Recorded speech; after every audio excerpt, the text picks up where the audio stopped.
Olá, amigas e amigos que visitam o nosso canal com o lápis na mão, o meu está aqui. Que bom nos reencontrarmos em mais um Conversando sobre a Revista Espírita. Após um recesso necessário, e agora em nosso novo ambiente, damos sequência, então, a nossos estudos semanais. E hoje vamos refletir sobre o artigo Palestras de Além-Túmulo, da Revista Espírita de fevereiro de 1858.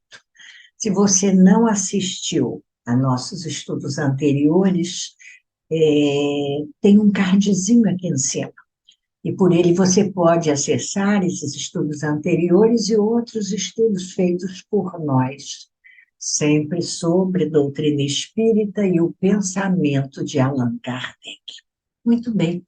No artigo de hoje, Kardec vai refletir conosco, comentar o diálogo ocorrido com a evocação da senhorita Clairvaux, uma interessante menina, diz ele, que falecera em 1850, ou seja, 7 anos antes, com 13 anos, e se torna o gênio da família, porque ela se manifestava através do seu irmão no grupo familiar. O diálogo que Kardec mantém com ela visa conhecer a sua condição atual no mundo dos espíritos. E, como nós dissemos, ele é feito a partir da evocação do espírito da menina, em uma reunião.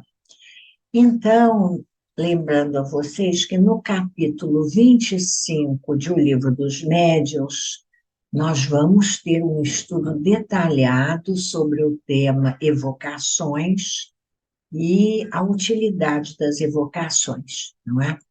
Mas esse tema já foi analisado, abordado por nós no estudo do artigo Médiuns Julgados, é nosso 10º estudo, exatamente a partir ali dos 17 minutos, a gente fala sobre a evocação dos espíritos. E nós vimos, só recordando rapidamente, que evocar o espírito é convidá-lo ao diálogo através de uma chamada direta.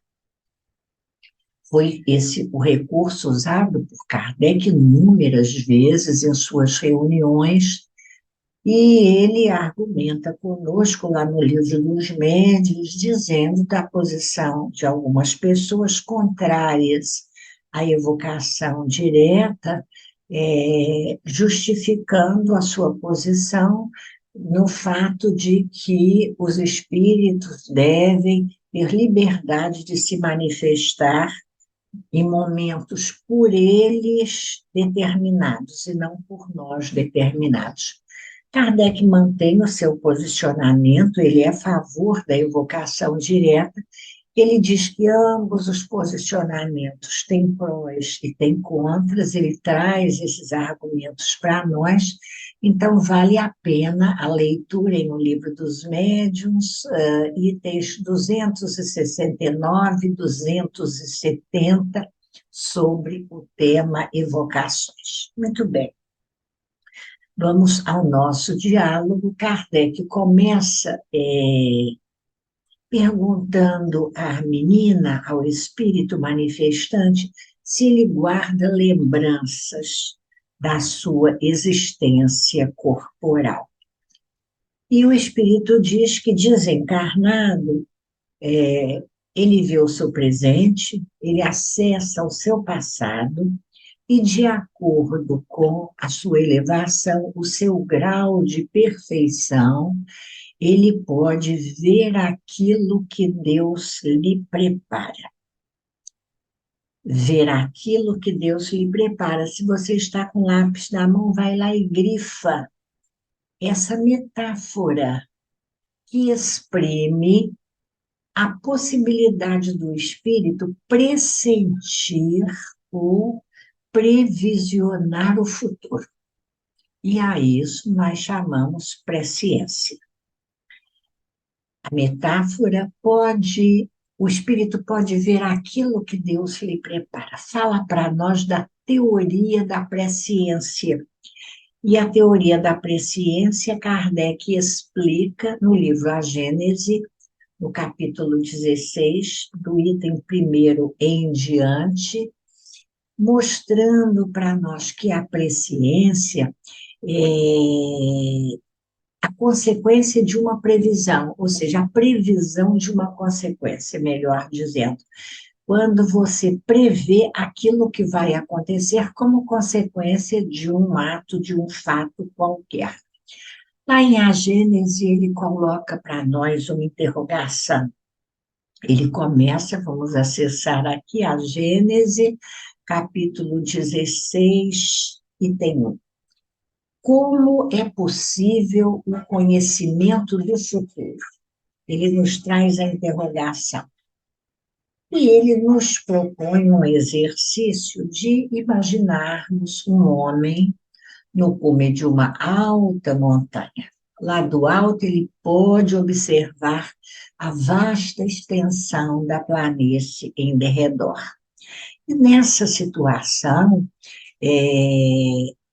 os espaços, as distâncias, não significam nada para ele, ele pode facilmente perceber, ir de um lugar a outro com o seu olhar, em um golpe de vista, como diz Kardec, ele vai poder perceber todos os acidentes do terreno, de um extremo ao outro da estrada, que lhe é possível contemplar. Ele está numa posição especial e ele tem, então, essa percepção. Kardec nos sugere, então, partindo dessa situação material, nós buscarmos entender como isso se dá no domínio da vida espiritual. Ele diz que no domínio da vida espiritual será através do pensamento, não da visão, como na vida material, mas através do pensamento, que os espíritos desmaterializados, fora do corpo físico, perceberão o espaço, a duração de tempo, que não existirão para eles, mas terão algumas limitações para perceber a extensão e a penetração da vista, porque esses dois fatores dependerão da posição em que eles estejam na hierarquia espiritual, ou seja, da sua elevação. Todos podem, espíritos desmaterializados, transitar no espaço e perceber esse tempo de uma maneira diferente, mas terão algumas limitações a partir da sua elevação espiritual para a penetração da vista naquilo que eles estão observando, não é? Depois Kardec continua a sua reflexão e ele pergunta, bom, isso é para o espírito desmaterializado, fora do corpo físico. Mas e para o homem encarnado? É válido, é possível o conhecimento do futuro, a presciência?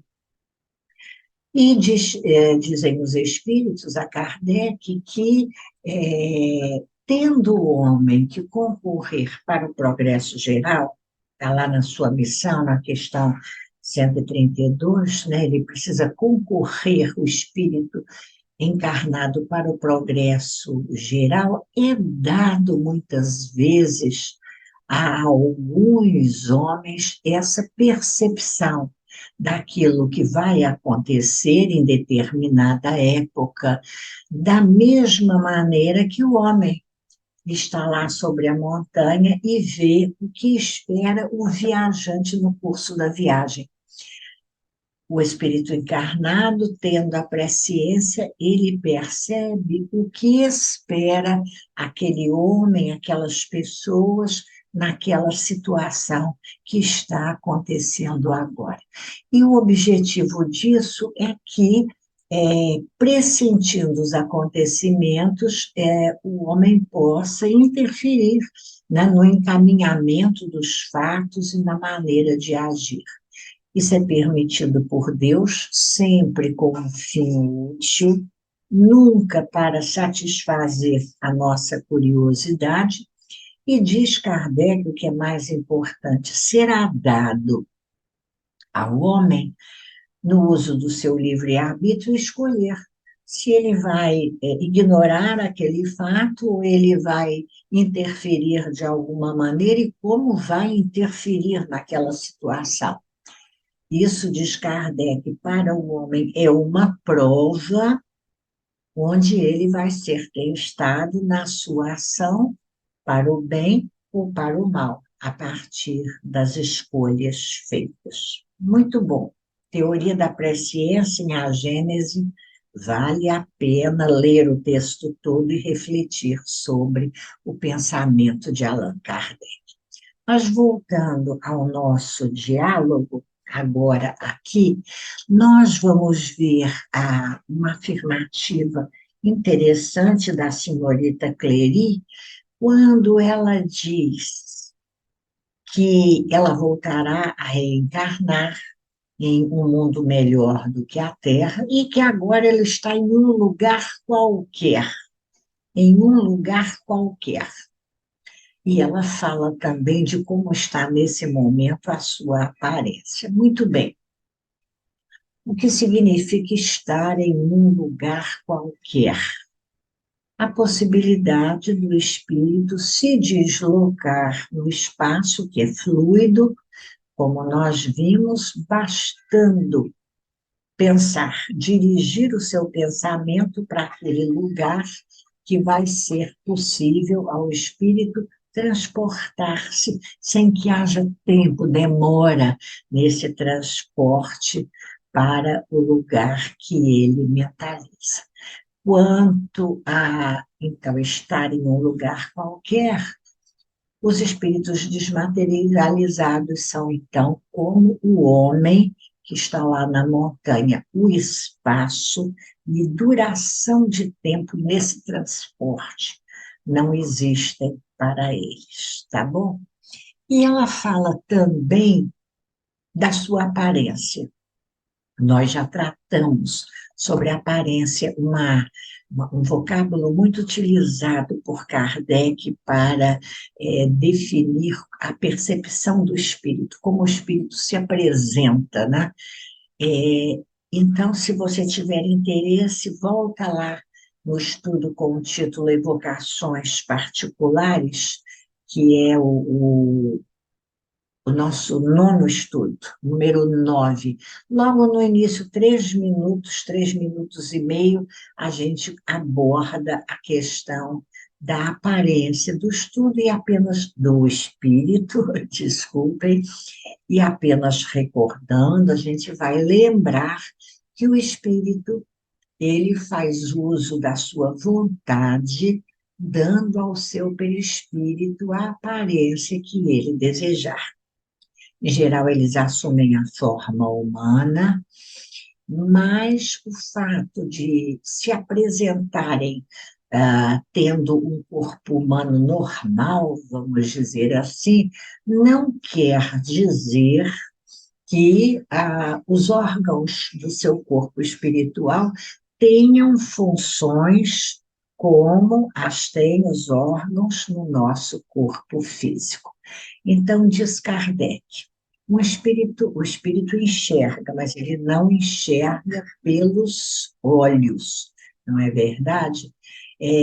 Embora ele se apresente para nós, o espírito com uma cabeça, um rosto, olhos, ele não está enxergando por esses olhos, ele enxerga pelo seu todo, e os seus olhos no corpo espiritual são apenas aparência. Então, Kardec lembra também nessa hora de como isso é possível pela percepção, não é? dos médiuns, muitas vezes eles registram isso, eles dizem, eu não preciso me virar para esse ou aquele lugar para ver o que está acontecendo. Eu posso, inclusive, ver com os olhos fechados, porque a percepção é do corpo espiritual. Está lá, no nosso estudo 9. Volta e recorda conosco a aparência dos espíritos. Mas, continuando aqui, nas riquíssimas informações que a senhorita traz para Kardec, nós vamos ver que mais adiante ela fala de como o seu corpo espiritual registra sensações. Ela diz assim, como que físicas, todas as vezes em que ela pensa no corpo material. O seu espírito registra sensações como que físicas. Isso abre para nós a possibilidade de um estudo importantíssimo para aqueles que querem conhecer a doutrina dos espíritos e as realidades da vida no mundo espiritual. Aí a gente vai lá ao Livro dos Espíritos, na questão 257, que está, a questão 257, na parte segunda, capítulo 6 de O Livro dos Espíritos, tratando, é o ensaio teórico da sensação dos espíritos, no subtítulo Percepções, Sensações e Sofrimentos dos Espíritos. Importantíssimo esse estudo. No ensaio teórico da sensação dos espíritos, Kardec colocando para nós 3 pontos importantes para a gente entender esse mecanismo das sensações nos espíritos. O primeiro ponto é quando ele diz para nós, no corpo físico, na vida material, melhor dizendo, o corpo é o instrumento da dor. Então, vamos recordar, a sensação dolorosa no corpo físico, ela está associada a vias nervosas, ao sistema nervoso central, a receptores nervosos, importantes nesse mecanismo da dor, não é?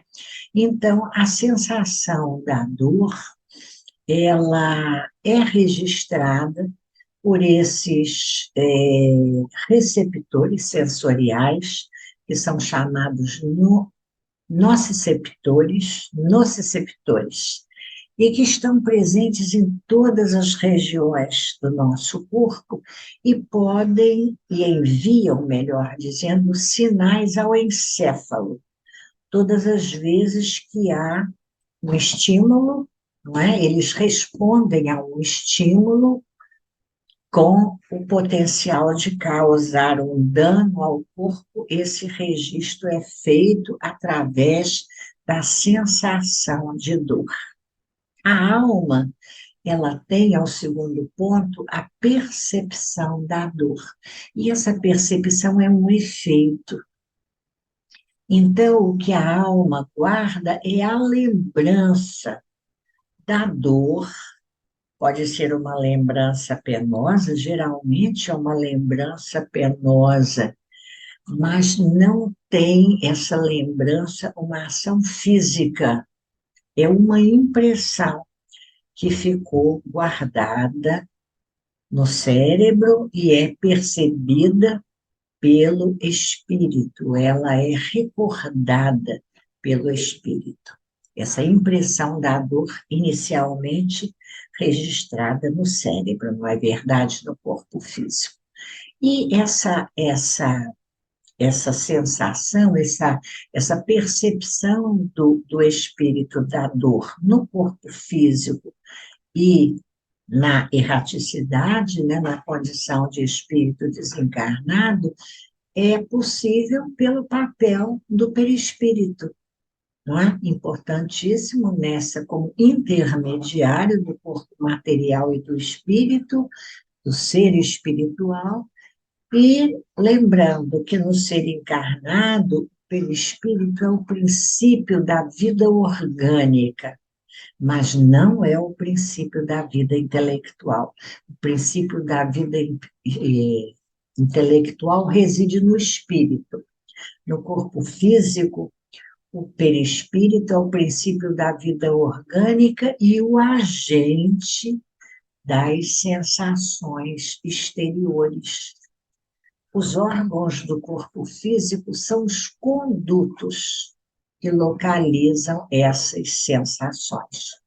Então, reafirmando, durante a vida, o corpo recebe a impressão exterior e as transmite ao espírito por intermédio do perispírito, através daquilo que nós, diz Kardec, provavelmente chamamos de fluido nervoso, sistema nervoso de maneira geral. No ser espiritual, destruído o corpo, essas sensações se tornam gerais. E Kardec chama a nossa atenção dizendo, olha, que é importante nós não confundirmos as sensações do perispírito, que se tornou agora independente, ele não tem mais, não está mais ligado ao corpo físico, não confundir essas sensações com as sensações do corpo físico. Para nós percebermos isso só através de uma comparação, diz Kardec, porque quando nós estamos libertos do corpo físico, o espírito pode sofrer, ele sofre. O espírito sofre, sofre, mas não é um sofrimento material, corporal. Embora, diz Kardec, não seja um sofrimento exclusivamente moral. Ele diz assim: a dor que eles sentem não é, pois, uma dor física propriamente dita, é um sentimento vago, íntimo, que o próprio espírito nem mesmo compreende bem, precisamente porque a dor não está localizada e não é mais produzida por agentes exteriores. Ela é uma lembrança, uma reminiscência de uma realidade, embora seja para o espírito essa lembrança igualmente penosa. Importante, não é, esse esclarecimento? Está lá na questão 257. A lembrança que a alma conserva da dor pode ser muito penosa. Sofrem os espíritos, então. Mas na questão 255, vamos recorrer aqui a umas questões anteriores que são muito interessantes. Olha, Kardec pergunta exatamente quando um espírito diz que está sofrendo, de que natureza é o seu sofrimento? E os espíritos reafirmam: angústias morais que o torturam mais dolorosamente muitas vezes do que todos os sofrimentos físicos, angústias maiores do que aquelas sofridas no corpo físico. E na 256 eles perguntam assim: e quando os espíritos se queixam de estarem sentindo frio ou calor, como é que é isso? E a explicação é ainda de que isso é uma lembrança, uma reminiscência do que eles sentiram durante toda a vida, não é? Uma lembrança, muitas vezes, tão aflitiva quanto a realidade. Então, eles sentem de verdade nessa sensação. Muitas vezes, no que eles dizem, há apenas uma comparação, na falta de coisa melhor para eles exprimirem a situação em que se acham.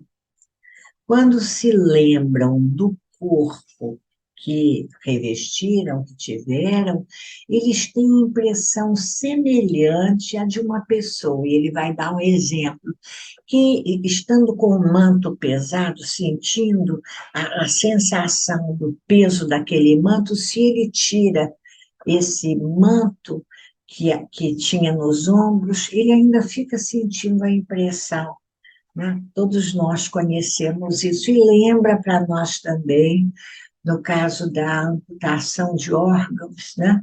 Como muitas vezes a pessoa que teve um órgão, um braço, uma perna amputados, diz ainda sentir sensações de formigamento, de coceira, de dor naqueles órgãos que, na verdade, não existem mais no corpo físico. É o registro das sensações, porque o cérebro guarda a impressão das sensações do corpo físico e a alma tem a percepção desses efeitos. Isso é que é importante, não é?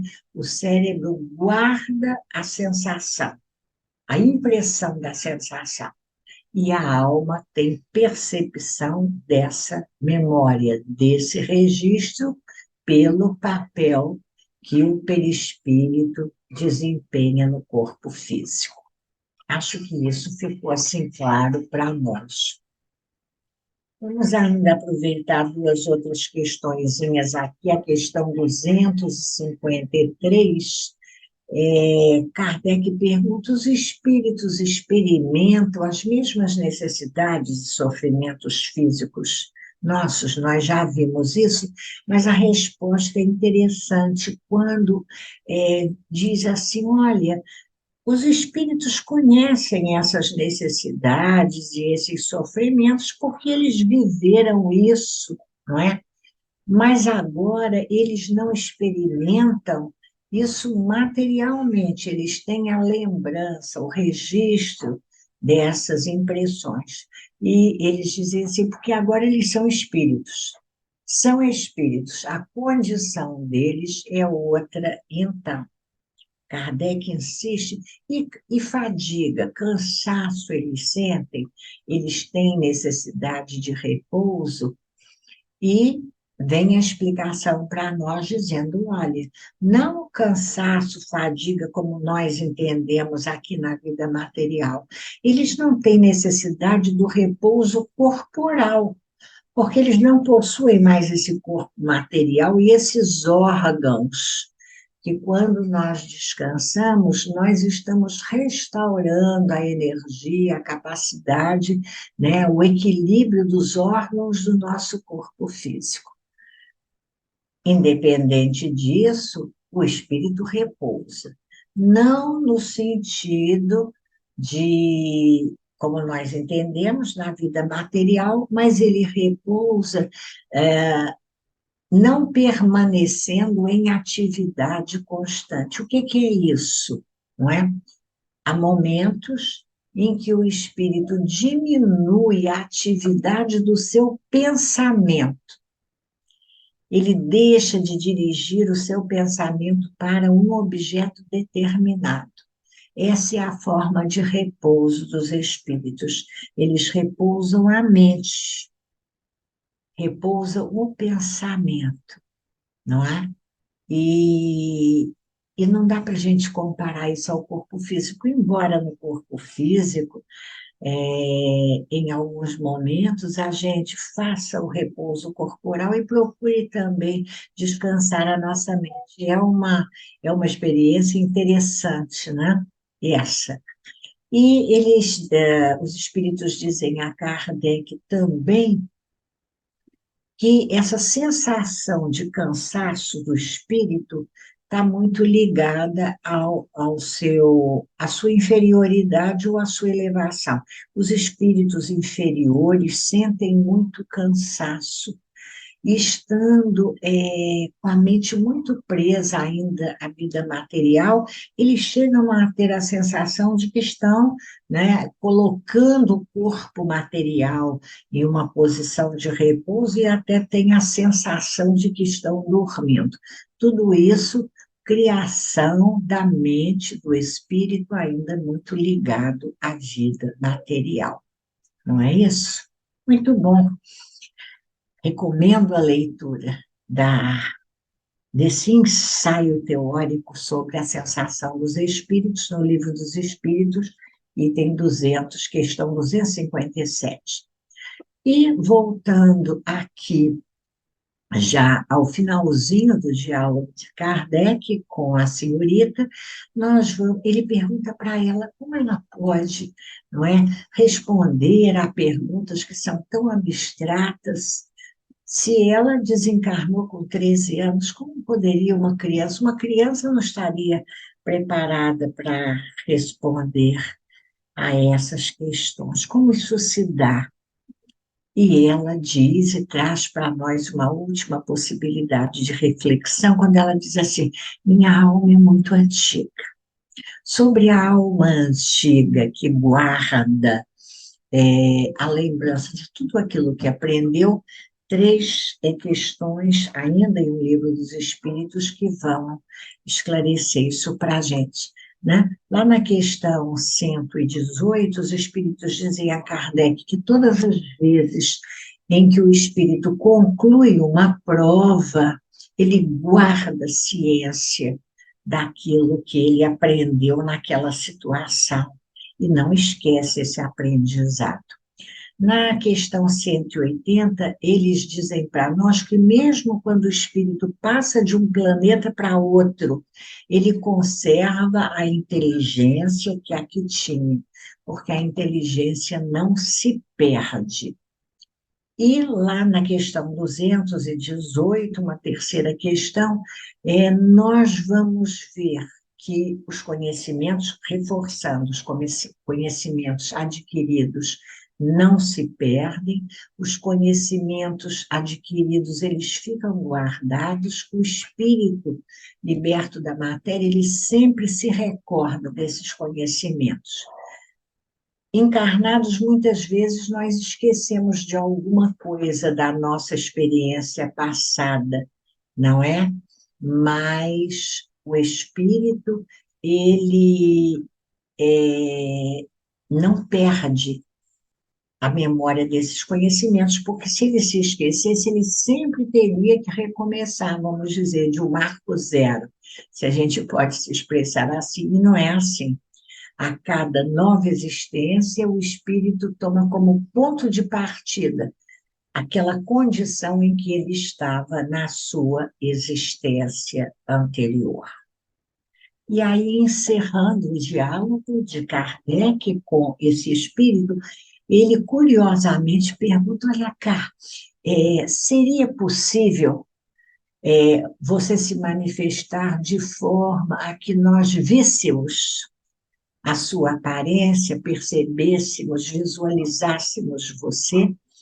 E o Espírito diz que seria possível, sim, desde que eles tivessem algumas condições que permitissem essa condição de materialização do Espírito, não é? Para que ele fosse visto pelas pessoas encarnadas, seria preciso uma reunião em condições de fé, de muita concentração, dizemos assim, um número menor de pessoas, porque muitas pessoas provocam sempre uma modificação, frequências vibratórias diferentes, não é? Mas é muito interessante quando o espírito diz que seria preciso arranjar um médium capaz de promover o fenômeno, já vimos isso e vamos ver. Ela indica um médium do gênero do senhor Home, de Home, e Kardec vai, então, no nosso próximo artigo, ele vai exatamente refletir sobre as condições do senhor Home, já estou adiantando, spoiler aí do próximo capítulo, atendendo a essa sugestão e entendendo por que que a menina diz que para que ela fosse percebida visualmente, materialmente, seria preciso um médium preparado para contribuir para que o fenômeno acontecesse. É isso que ela está querendo dizer quando ela sugere um médium do gênero de Hope. E com isso nós chegamos, então, ao final da nossa reflexão de hoje. Na próxima semana, como eu disse, vamos refletir sobre mais um artigo, o senhor Home, é o título, E agora nós agradecemos a você pela companhia em nosso estudo de hoje, pela visita ao nosso canal, desejando que você tenha um dia de paz, que haja paz em seu espírito, em sua casa, em sua família, que haja paz em sua vida. Esperamos encontrar você na próxima sexta-feira, na próxima semana, para mais um Conversando sobre a Revista Espírita. Até lá, então.